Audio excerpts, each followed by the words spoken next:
Vamos direto ao ponto, porque a gente sabe que tempo é ouro para quem estuda. Hoje, o nosso raio-x vai focar naquilo que é literalmente o terror das provas militares, os processos especiais e as famosas nulidades do Código de Processo Penal Militar, o nosso CPPM. Quem já fez prova sabe, né? As bancas adoram pegar os detalhes lá do livro 2, título 2 e do livro 3, título 1, só para criar aquelas pegadinhas impossíveis. Mas a ideia hoje é transformar essas armadilhas em pontos garantidos no gabarito. Bora lá? Só para a gente se situar, a nossa revisão passa por 5 paradas estratégicas.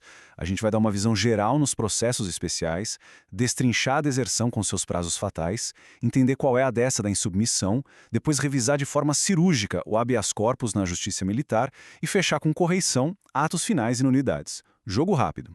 Então, começando pelo começo. Seção 1. Processos especiais. A visão geral. É aqui que a gente entende as regras militares específicas. E já pulando para a seção 2, deserção, regras e prazos. Vamos dar uma olhada na linha do tempo dessa ausência militar. Olha só, a lei traz uma ordem cronológica implacável lá no artigo 456. Esse é um dos crimes que mais caem em prova, sem dúvida. Passo 1. Deu 24 horas de ausência, verifica-se a situação. Passo 2. O comandante manda fazer o inventário dos bens daquele militar ausente. E, gente, é exatamente aqui que mora o perigo na hora do teste. O inventário precisa de 2 testemunhas, certo? Mas não é qualquer testemunha. A lei crava com todas as letras. Uma delas tem que ser obrigatoriamente um oficial. As bancas amam dizer que bastam 2 testemunhas, tentando dar aquela rasteira na gente. Não caiam nessa. Depois disso vem o passo 3, que é a lavratura do termo de deserção. Mas afinal, o que é esse termo de deserção na prática? Lá no artigo 452, a resposta é super clara. Ele atua como uma instrução provisória. E aqui vem aquela dúvida de ouro que os examinadores adoram colocar na prova. Depois de lavrar o termo, precisa emitir o mandado de prisão separado? Não, de jeito nenhum. O termo, por si só, já é o documento que sujeita o indivíduo à prisão imediatamente. É automático. Lavrou? Está sujeito à prisão. E por falar em prazos, gravem esse número com muita força: 60. O artigo 453 traz um prazo vital. Se o desertor não for julgado em 60 dias, contados ali do dia da apresentação voluntária ou da captura dele, ele tem que ser posto em liberdade.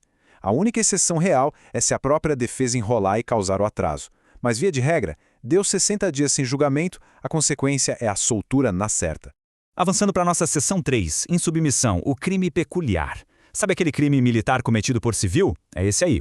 Confundir deserção com insubmissão é um clássico de prova, mas a diferença é tipo água e vinho. Pensa o seguinte, a deserção é aquele crime cometido por quem já é militar. A pessoa tem um posto, abandona esse posto e isso exige aquele inventário de bens que a gente acabou de falar. Já em submissão, lá do artigo 463, é totalmente diferente. Quem comete é um civil. É aquele jovem que foi convocado, mas não deu as caras no prazo estipulado para incorporação. E o detalhe de ouro, o termo de insubmissão não é só para prender na ação penal, não. Ele é o documento que autoriza a captura especificamente para forçar a incorporação desse civil. E olha como identificar padrões salva a nossa vida nas provas. O parágrafo 3º do artigo 464 repete aquela nossa velha conhecida, a regra dos 60 dias. Funciona exatamente como na deserção. Se o insubmisso não for julgado em 60 dias após ser capturado ou se apresentar voluntariamente, ele deve ser colocado em liberdade. Fixando esse prazo de 60 dias na cabeça, a gente mata questões de 2 crimes diferentes de uma vez só. Lindo, né? Mudando a chave agora para a seção 4, habeas corpus na justiça militar. É a hora de ver as garantias constitucionais usando farda. A pergunta que literalmente domina os concursos é essa aqui. Quando é que esse famoso remédio constitucional não pode ser usado na justiça militar de jeito nenhum? Porque saber a regra geral é moleza. O que as bancas querem saber é se a gente domina as exceções super restritas lá do artigo 470 do CPPM. A resposta está limitada a esses 4 cenários bem específicos. Anotem aí. Primeiro, não cabe habeas corpus para punições disciplinares nas Forças Armadas. Segundo, e muita atenção aqui, também não cabe para punições disciplinares de policiais e bombeiros militares. Esse detalhe despenca em prova. Terceiro, prisões administrativas feitas pela Fazenda Nacional perante a administração militar. E por último, medidas autorizadas durante o estado de sítio, que também são blindadas. Sério, a punição disciplinar é de longe o truque mais usado para criar alternativas falsas. Alerta máximo nisso. Entrando na reta final, bora para a seção 5. Correição, finais e nulidades. Vamos falar dos remédios e do saneamento do processo. Um conceito super importante para alinhar os rumos de um processo é a chamada correição parcial, prevista lá no artigo 498. Basicamente, é um procedimento do Superior Tribunal Militar para corrigir erros inexcusáveis, omissões ou atos de um juiz que causem tumulto no processo. Só que atenção para o detalhe matador de prova, o famoso requisito negativo.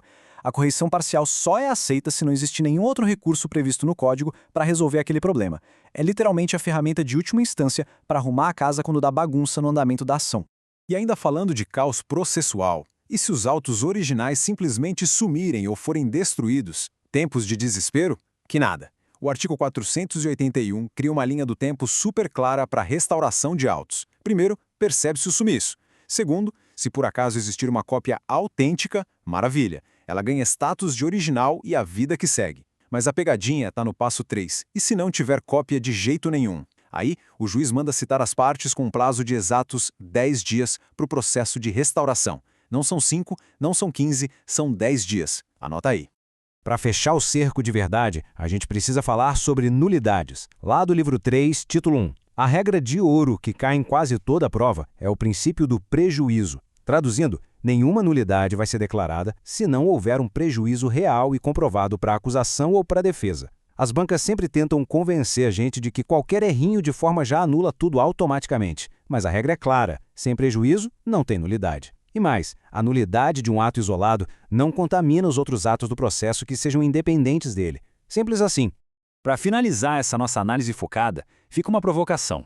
Prazos cravados de 60 dias, restrições super específicas ao habeas corpus, a regra implacável do prejuízo nas nulidades. Como é que essa estrutura tão engessada consegue equilibrar a disciplina hierárquica militar e, ao mesmo tempo, garantir o devido processo legal? A resposta está justamente no cumprimento rigoroso dessas normas todas que a gente acabou de revisar. É a precisão cirúrgica da lei que garante a justiça lá dentro. Valeu demais pela companhia, muito sucesso nas revisões e ótimos estudos para todo mundo.